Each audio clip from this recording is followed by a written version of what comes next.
All right, guys, what's up? Today we're going to be discussing a case about a little boy that's 12 years old from Yorktown, Virginia, Sean Daugherty. And he was found unalived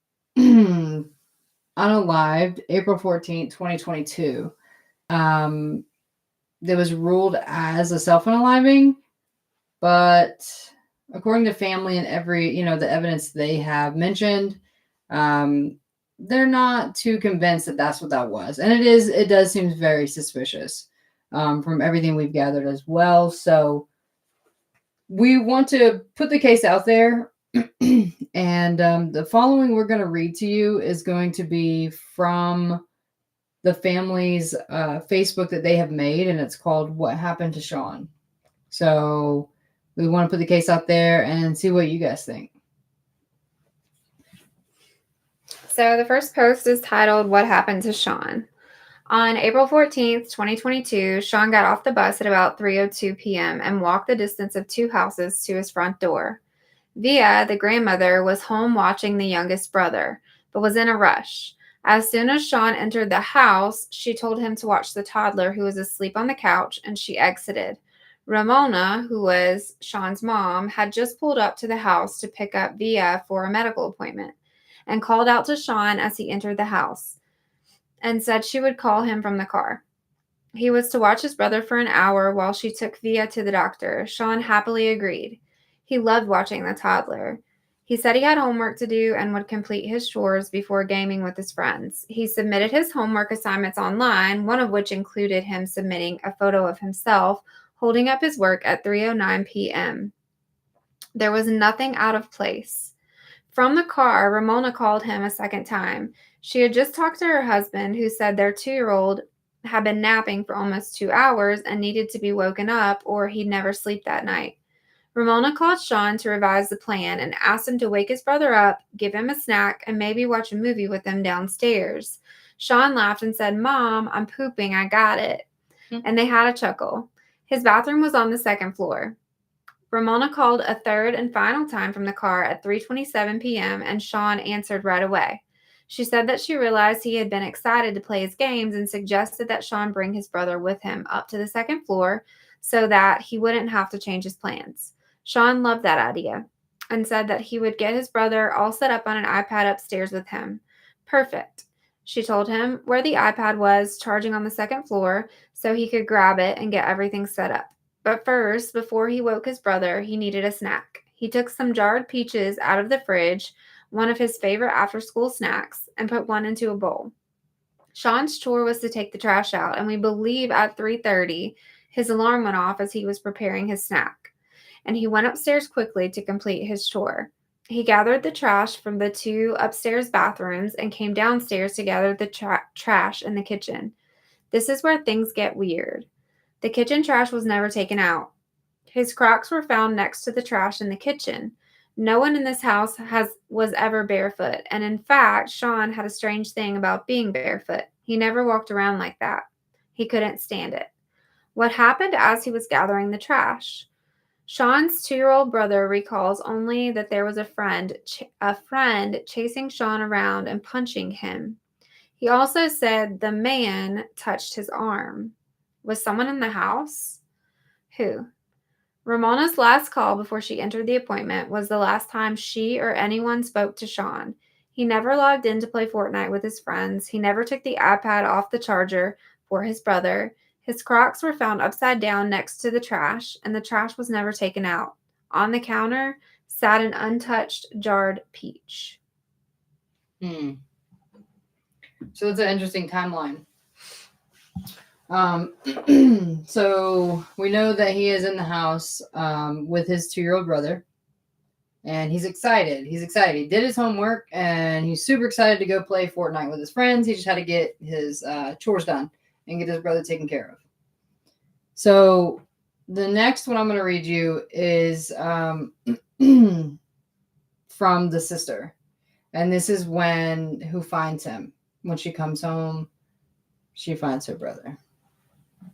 Some things that we thought were curious about the initial timeline or the initial posting is that the little brother says that there was a friend in the house. And for me, I would think if the little brother had never seen this person before, he would have called him just a man and not a friend.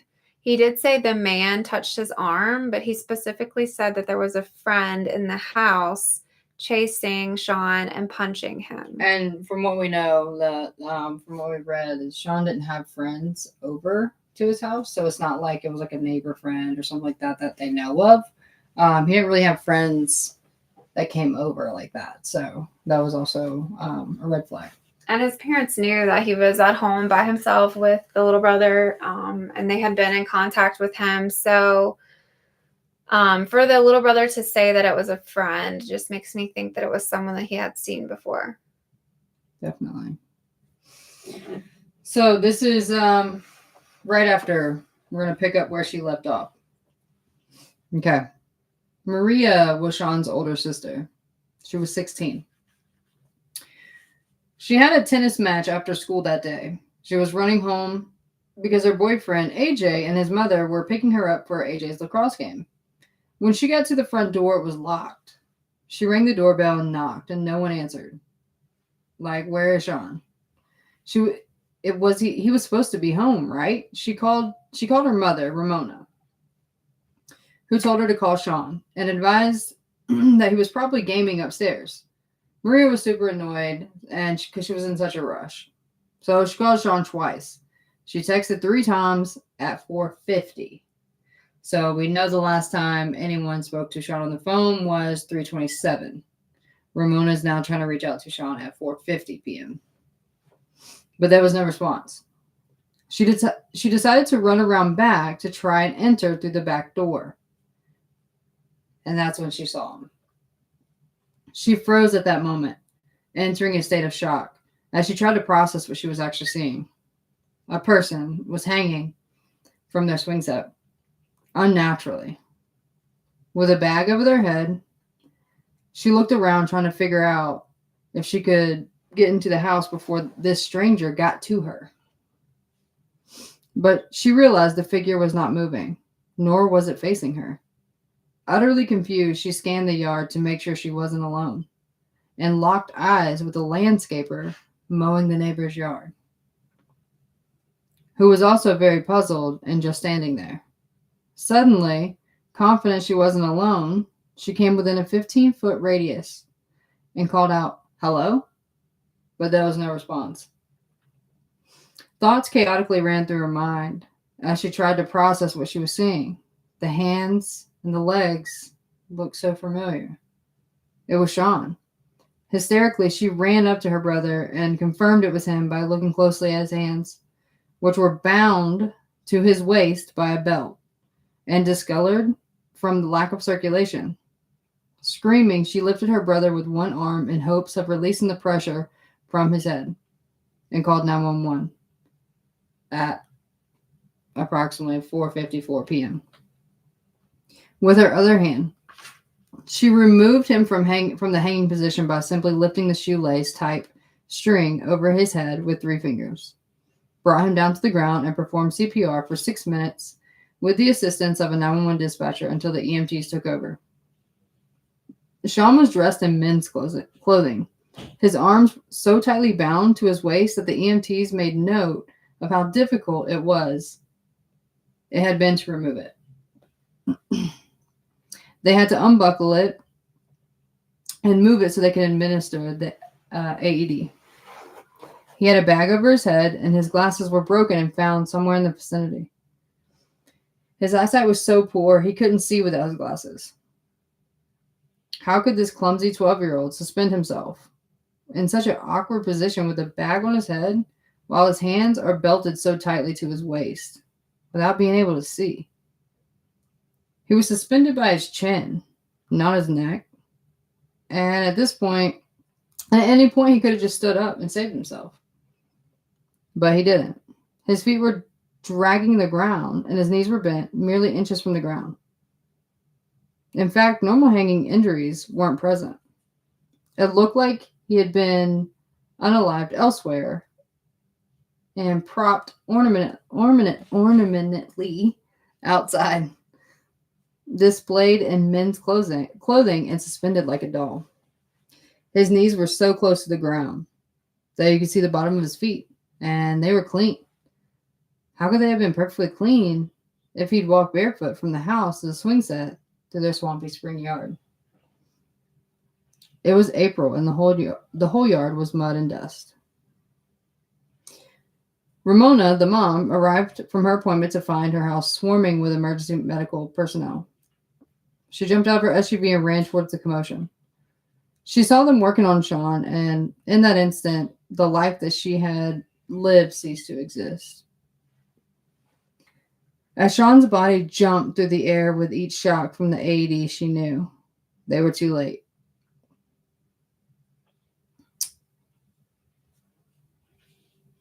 Through heroic efforts from Maria, the sister, they were able to get a heartbeat, but there wasn't enough electricity to sustain it.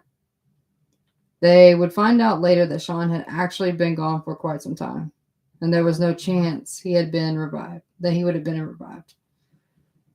A belt that completely immobilized his arms and hands, a bag over his head, broken glasses, suspended by the chin, clean feet dragging with knees almost touching the ground, a string so thin and loose it didn't even need to be cut, men's clothing, and Sean was gone. So that was what happened when the sister found him. So there's a whole hour and 10-minute gap? Yeah, from 3:27 to 4:50. Yeah. And I don't even know if they even took the 2-year-old statement seriously, or if that was actually a statement, or the 2-year-old just tell the parents that. But yeah, that's very interesting. So some things that I noticed from that post were that Sean's feet were clean. That was one thing. I don't know which post it is. There is another post where they're talking about the actual moments where they're taking his body, and Mom Ramona states that he is that's when she realized that he's in her husband's clothes. She said that he never would change clothes in their room, or never would take his clothes off in their room, but she found his underwear in their room. And then when he was found on the swing set, he was wearing his stepdad's clothing, which she thought was very odd. The moment that she noticed it, she was screaming, saying, "Is there someone still in the house?" Because she immediately realized that something was off. Yeah. She also said that she saw blood on his hand, and she had asked them to swab it, but seems like the investigation was pretty rushed through. Kind of open and shut. It seemed that way anyway. So those were some things that I noticed that stood out that didn't seem quite right. Yeah. Some of the answers that we found, we looked on Google Maps, we looked at the area, we found that the fence in the backyard is not very tall. You can see in every yard. And we know from the statement of Ramona that there was like a landscaping company in the yard next door. And she asked them if they saw anything. And the initial response of one of the landscape crew was, "I don't know him who did it." That was his immediate response. That was just strange. To her. This was like right after it happened. So that was kind of a weird response. And I don't know if they were ever questioned by PD at that point either. Like even afterwards, I don't know if that landscape company was ever questioned. No, they said that they weren't. Yeah. So the front door was locked. And I will say the fence in the backyard, they had a fence all the way around, but it was 3 foot tall. Literally enough to keep a small dog in. That's literally it. And it was like a picket fence, so you could see straight through it. There's nothing private or, anything about that. So it's interesting because the sister comes through the gate, the 3 foot gate. The gate is 3 foot, all the way around. And the swing set is positioned in the back of the yard a little bit. So you can see it perfectly from, if you're walking through the backyard, the yard on the left is the one that had the landscaping company. And the landscapers are right there. The yards are not huge. It's not that big of a yard. You're looking at everything. So if there was commotion going on, whether it was like someone doing it to themselves or two people back there, like you're gonna be like, what are they doing? Even if there was kids out there playing, you would still be like, you could still see them playing. Like it's so clear what's going on. Nothing's blocking. There's no trees, no bushes. There's a shed, but it's positioned like way in the back corner. It's not even blocking that view. That view looks like it's wide open. Well, even Maria in her post or her statement says that she was looking around the yard frantically because she thought someone else might be there, and she literally locked eyes with the landscaper. So the landscaper saw her. I mean, did the landscaper not see that what was going on before Maria even got home? Because there was a whole hour gap. No, we don't know what happened. So if the landscaper was out there and the landscaper could see Maria, then the landscaper should have been able to see something that happened. Because she seemed like, she said the landscaper standing there just as puzzled as she was. Yeah. Like, were they staring at it the whole time? Or so she thought. Yeah. She thought he was puzzled. He might have been startled or caught. I don't know. That's odd to me. So here's the thing is the front door was locked. Front door was locked. Back door is unlocked. Okay, even if he went out by himself, back door would be unlocked. However, if no one in the front really sees anything, how hard is it to hop over a 3-foot fence, to step over a 3-foot fence and do whatever needs to be done? And not to mention, I don't know if you know people, but like if you know people who are weird about wearing shoes, like she's weird about wearing shoes in the house. She has to wear shoes in the house. She'll freak out if her shoes are not on. So if I came home and she was outside, unconscious or anything like that, with no shoes on, I'd be like, no. That's and then right. Mom even said like that was one of the telltale signs for her that something wasn't right, was the fact that he didn't have shoes on, but also the fact that his feet were clean. The yard was muddy, but his feet were clean. So, I mean, even if it wasn't muddy, because I think in some of these videos, the PD was trying to say like the yard wasn't swampy or muddy, but it still wasn't just all grass. Like it was still dirt, like they said. So even if it wasn't muddy, like you're still gonna see something. But they said it was so clean because he's weird about his feet. Yeah. So it makes sense. Like you're not gonna walk around barefooted. Yeah, I mean, if he did walk himself out there, he would have some evidence on his feet. Yeah. For me, just the fact that he had his stepdad's clothing on is odd, but also, and it sounds like kind of like hurried, like if someone was in a hurry. Mm-hmm. But also the fact that his arms were bound around his waist by a belt very tightly, so tightly that it left marks on his wrists. And he had a bag over his head. So I don't know how he could have done this to himself. It would be hard for an adult, but he's 12. And I don't know how he could have thought enough in advance to really plan that out like that. Yeah. But I also don't know how he could have done this to himself, how he could have put the belt on as tight as it was by himself. And then there's the red flag that the ME says that there were no marks on his wrists, when on scene, Mom had taken pictures and you could see the marks on his wrists. Yeah. I don't know. The whole thing was a little shady, but there is quite a bit of red flags. Apparently, when the sister got there as well, she said that he was not even like, it didn't look like a normal hanging. She said it actually looked like he was hanging by the chin. So I'm assuming this way. So I haven't personally seen. I would love to see the ME, like the autopsy report. I would love to see that because I would love to see what they even got on that. If they were hanging that way.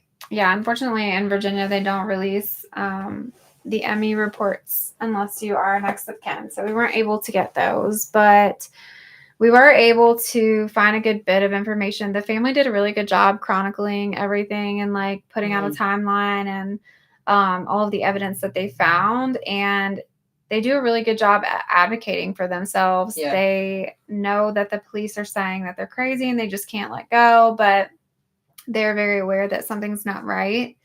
And they're not going to stop advocating for their son. You know, it even went to the point where mom and dad are pretty high up in the military. And from what I understand, from what I read, and they even questioned their jobs. They were even like, I mean, is it because of our positions in the military? Did something get set up? Like,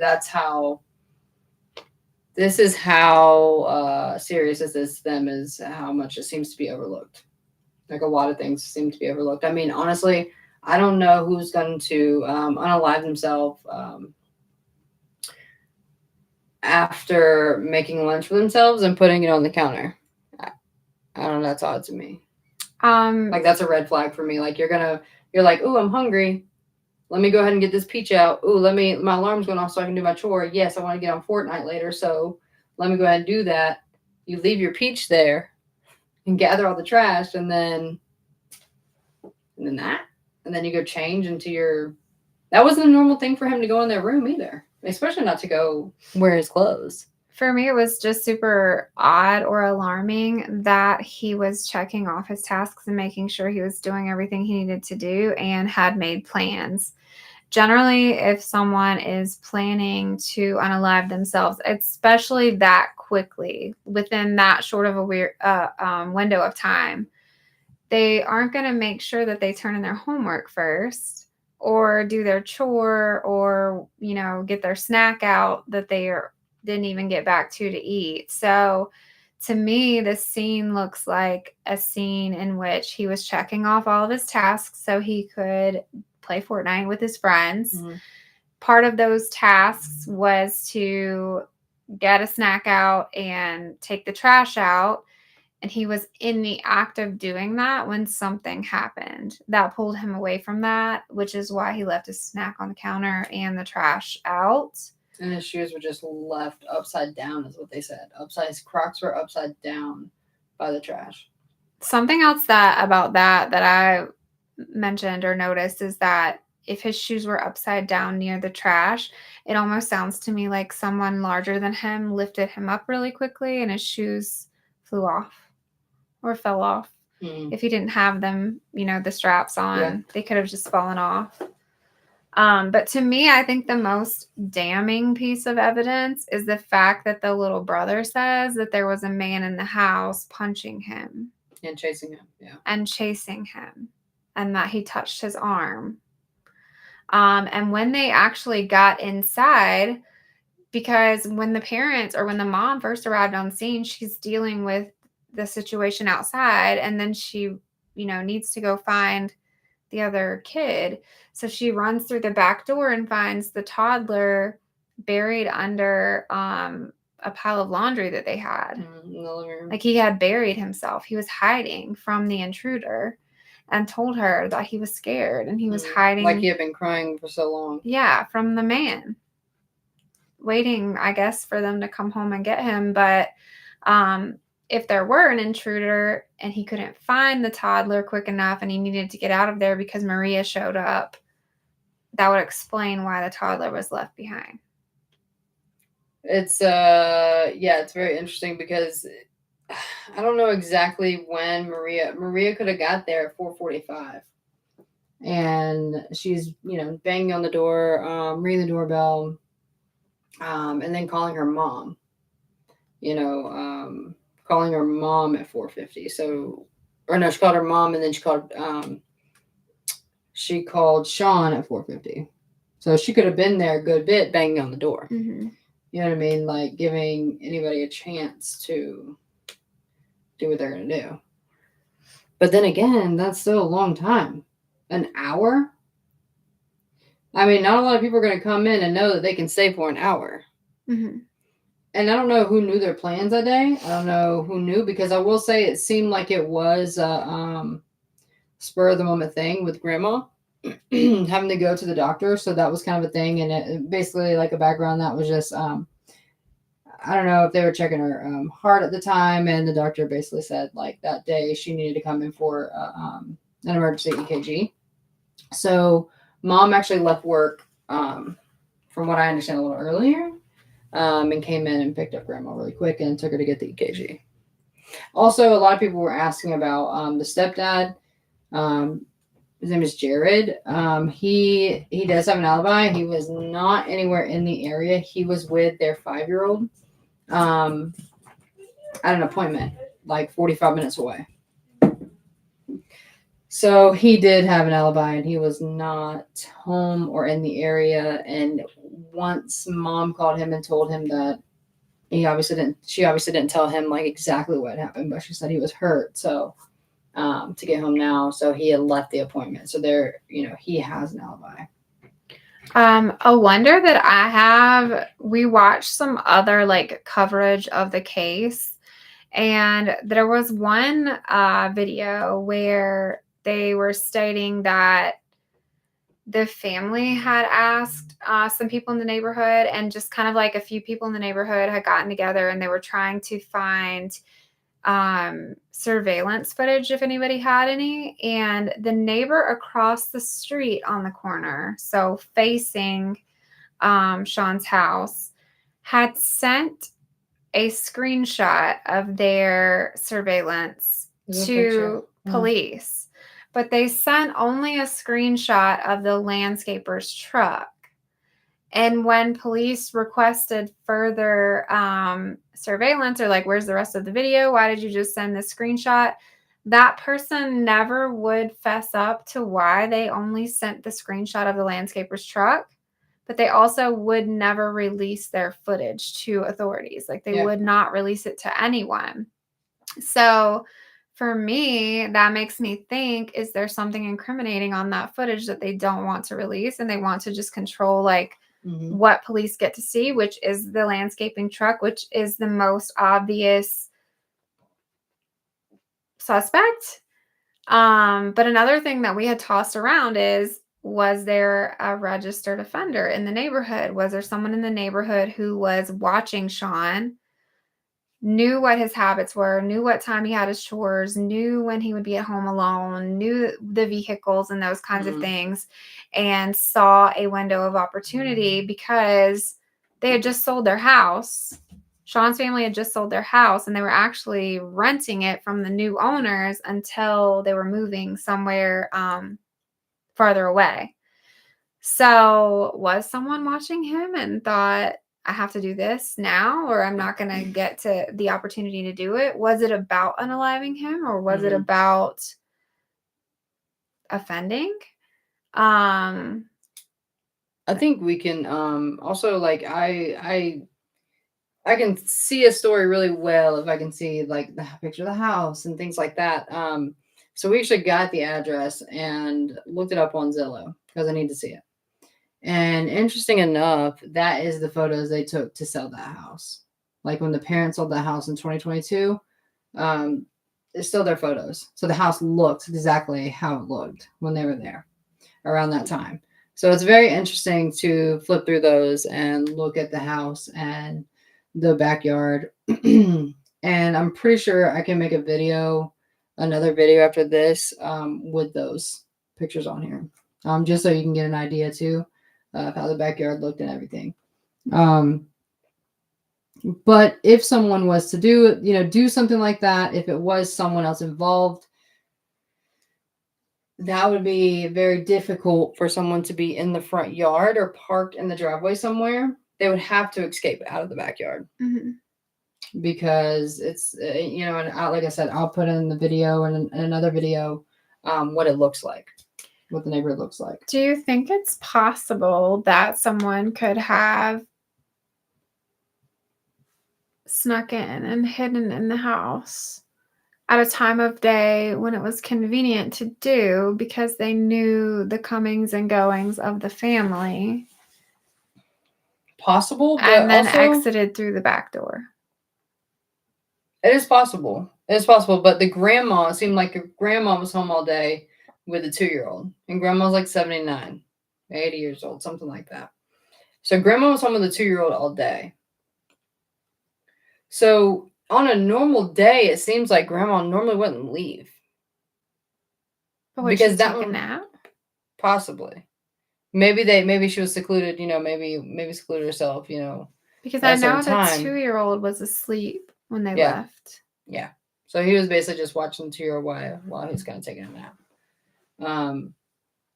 I mean, it's a really interesting thing because the dynamic of the day is not a normal day.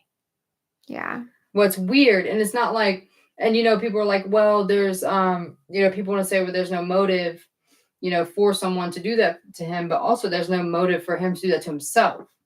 There was no motive. Teachers at school, everyone at school, like there was no issue with bullying. There was no issue on his phone or his iPad. They didn't find anything with gaming.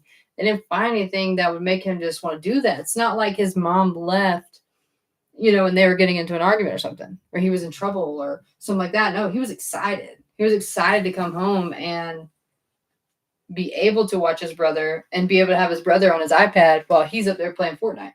Like they made a compromise and he was excited about it. And that was like his favorite thing to do was play Fortnite with his friends online. So the fact that he couldn't even do that, but also who's going to come home and do homework? Yeah. And then make a peach and put it in the And bowl then, yeah. and gather all the trash and then be like, all right, now I'm going to go out there. Well, first I'm going to go change into my stepdad's clothes. Yeah. And leave my underwear on my mom's floor, which that was never a thing. Like he wasn't that type of kid to just, like, it's just odd. Like there's no motive. So I also wonder if there were someone in the neighborhood or close by who was an offender or a stalker or whatever. Like maybe they haven't unalived anyone before, but they have an affinity for young children.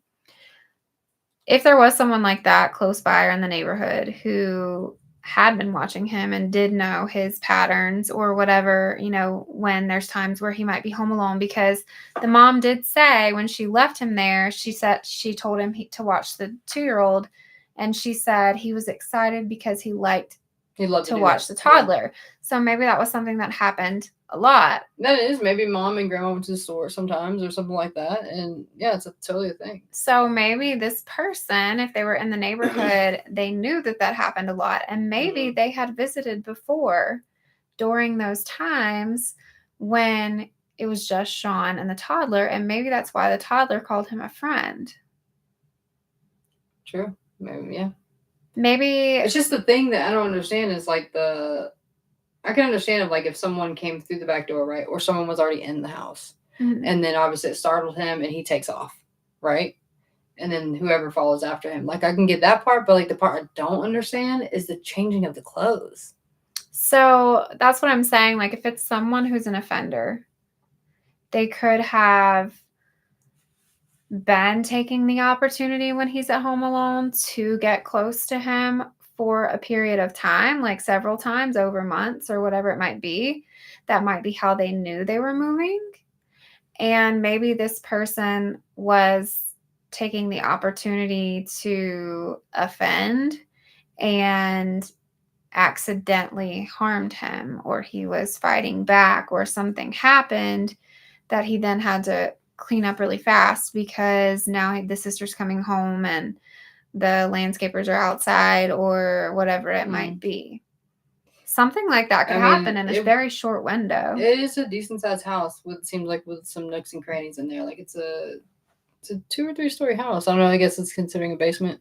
Yeah. Or an attic or something like that. But it is a decent sized house. And but if it were a next door neighbor or the friend of a next door neighbor or the family member of a next door neighbor. If someone was there watching mom and grandma get in the car. If someone saw mom and grandma get in the car, leave. Already knows dad's not there. They could have seen dad leave earlier, or they just don't see dad's car there, right? And then they automatically know. They obviously seen the kid. He just got home from school. So either that, they had plenty of time to run to the back door. But if the toddler called them a friend, maybe this person had visited before. And maybe the parents had no idea that this person had been visiting their son. Because maybe, usually, in cases of SA, the victim is so ashamed or embarrassed that they won't say anything. Or they're threatened and told, if you say something, I'll hurt your family. Mm-hmm. Or whatever it might be. So they think that they're protecting them by not saying something. Yeah. But that's the interesting thing about it is the PD in that area said that did the investigation said they didn't see any signs of SA, or if they did, I don't know. They said they investigated. They said they did it. Also, there was a big handprint that the parents had seen that evening, the evening of, on it was on the inside of the back door. It was a full-on handprint, like perfect handprint on the inside of the door, and it belonged to an adult. And they lifted the handprints, and they're like, "Good news, we got good handprints." And they're like, "But we don't know whose it is. It's not in the system." So that's interesting. Also, They never followed up on that to get handprints from any of the next door neighbors or the landscapers. They just ran it through the system and said there's no match in the system. And that was that. It kind of reminds me of like suburbia. Like we were looking on like Google Maps. It kind of reminds me of like suburbia, like a really nice neighborhood. And I've lived in a neighborhood similar to that, and so have you. So it's like if someone was to run out of a backyard somewhere and start walking down a street, or there was a mysterious car or truck that was in the neighborhood parked on the street that was not supposed to be there, everybody was going to know about it. And I feel like that was the type of neighborhood that was like where everybody knows everything going on, like on the front side of the house. Yeah. You know what I mean? So like and someone who did that, or if someone else was involved, they could have known that as well. That's why they did go back, like in the backside. Yeah. So I don't know, but the garbage and the trash apparently was going to the backyard. I'm thinking the trash cans were in the backyard at the time. Oh, and on the pictures that we looked at, the back door is literally like 3 steps from the kitchen where he would have been. Mm-hmm. It's literally like right there. You could probably take 3 big steps, don't you think, and get to the kitchen from the back door. Yeah. Very close. And also with them moving, so they were closing on that house. They closed on that house on the 20th of April in 2022. This happened on the 14th. So 5 days before, and is it 5 days? Yeah, 6 days before the closing actually took place. So the photos that's on Zillow are still the photos that his parents took of this house. So if you've ever moved or worked in real estate, you know that whenever you take these photos, it's whenever you post your house for sale. This house wasn't posted that long for sale. They got swooped up pretty quick. So they didn't have blinds. It was very bare minimum in the house. Like they had their bedrooms put together still, but still bare minimum in the bedrooms. And the blinds were off the windows in the back. So when you look at the kitchen and the back door photo, there's no blinds or curtains or anything covering. It's a back door that's all glass, and then all the windows facing the backyard. They're all open. Like there's no, so anybody could have been out there watching and looking inside, especially while he was gathering trash or whatever. If someone was watching him for a while and knew his habits, like they could have, someone close by could see straight into their house, straight into their backyard. It's very open. Yep. They could have even seen him in the kitchen taking the peach out. Mm-hmm. It was completely open. Like it's just odd that there's landscapers to, if you're looking in his house, if you're in his house looking in the backyard, like to the left, you have these landscapers over there doing, and I don't know if there was multiple, if there was one, I don't know. But you have them over there working, and you mean to tell me you didn't see anything? You didn't see any commotion? You didn't see anything happen? You didn't see anybody hop a fence? Because that would be weird to me too. Like if my neighbors, everybody in the neighborhood had 3-foot fences, and I see somebody hopping a fence that's 3 foot into a neighbor's yard, that's kind of odd. I'd be like, why are they hopping a fence? It's kind of weird. I don't know. I just think that's just something like that would be odd to see, but. A bunch of red flags in this case. I don't know. Don't think they were ever questioned. The neighbors, not a lot of surveillance. There's a lot of houses in this neighborhood because it was a really nice neighborhood. And a lot of people did have surveillance, but either their surveillance wasn't, they haven't had it up and going, or it wasn't set off, or whatever it may have been. They didn't really catch a lot of things. But it was pretty quick. I did watch a clip from the local PD, and they said that basically they did all their investigations that they did and all the DNA. They closed the case, and they were like, it's definitely ruled a self-unaliving. But the parents and the family are still like, no way. There's no way. I mean, there's a lot of red flags here. A lot of red flags. I don't know what the meaning could possibly be to change clothes. But what also is weird is the little boy, you know how he did his homework and he had to take a selfie. They also pulled surveillance from school that day. From school that day just to pull his outfit and see what he was wearing. He was obviously not wearing his stepdad's clothes. Like, he wasn't a big kid. He's 12 years old. He's in 6th grade. He wasn't a big kid. It's not a normal thing. He doesn't share clothes with stepdad. He was wearing his clothes, and he was wearing jean shorts, an undershirt, a flannel, and a jacket. I believe that was what it said. But anyway, when they found him, literally every item of clothing was his stepdad's, even down to his underwear. So, and you mentioned something earlier, you're like, well, if somebody else was involved, and they took his clothes, changed him or whatever, when they were running out or leaving, they dropped the underwear. Because the underwear was randomly placed right in front of the closet. And there could have been evidence on the rest of his clothes. And there's no one can find the clothes. No one can find his jean shorts and his undershirt. They also couldn't find his glasses for a little while. And when they did find them, one of the lenses was broken and one of the lenses was missing. And to this day, they don't know where the other lens is. Mm-hmm. Could have been also wrapped up in the clothes, and the glasses fell out and the lens went with the clothes. Yep. So this case is a case that I actually signed a petition to open it back up, because there's a petition going around. I can probably put the link. I can probably link this in either this video description or the other one that I do with all the photos. But we'll post a video with all the photos and describing what everything is, so you can get an idea. Because this is a very interesting case. Definitely was an open shut, and I don't know if it should have been. I don't think it should have been. But yeah, there is definitely a petition going around to get it open back up, to reinvestigate. So yeah, we just wanted to bring it to light, ask the questions that we have, and see if you guys have any more questions or ideas. Send us a message. Let us know if you know anything, if you maybe know someone who knows something, or if you just have any ideas based on the thoughts we were tossing around. But if you do want to read more into what we read to you today, we just read a few clips from the Facebook page. If you do want to go in and really, the parents and the family who made the Facebook page, they really break it down. But if you do want to go on and read it yourself, it's on Facebook. It's called "What Happened to Sean," and it has a picture of a little guy with a flannel with a little bow tie on. I think it's like a cartoon character. They kind of have them like animated. But yeah, it's a great read. It's really deep dives into it from the family firsthand. So, check that out. Definitely do. I'll make another video with all the pictures of the house and things like that.